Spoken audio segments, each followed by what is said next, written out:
Hey, this video is for Vlad G. Car's presently on the lift, you can see, because I'm awaiting for the rear wheel and tire to be returned back from Dayton Wheels. So I'm going to show you I got a flashlight on the car, show you the condition of the front bumper and hood. You can see there are some tiny chips present, as you'd expect. I mean, this car's got 45,000 miles, and considering that it's a 45,000 mile car, the face of the car is really in exceptional condition, but it does have some minor chips. It's not a 4,500 mile or a 45 mile car, so there are some very small chips. The paint is exceptional. It had a paint correction and ceramic coating done before it was shown at the MBCA June Jamboree, and it hasn't been driven much since that event, so it's still in really pristine condition. That's probably the biggest chip on the hood that I see. There's a small one there also,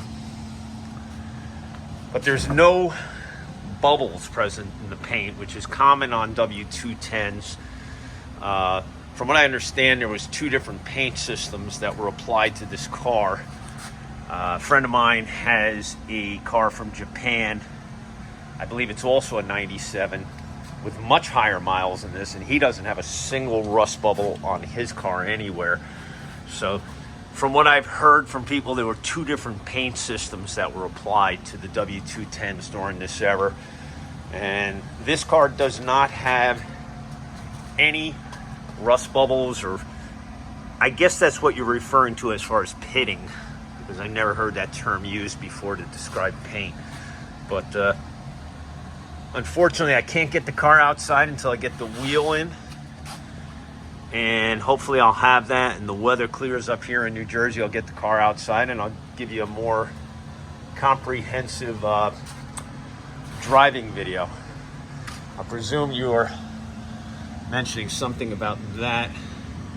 There's also something that says Clifford on it, so that may have something to do with the stereo system in the car. But hope that answers your questions a little better regarding the paint quality on the face of the car.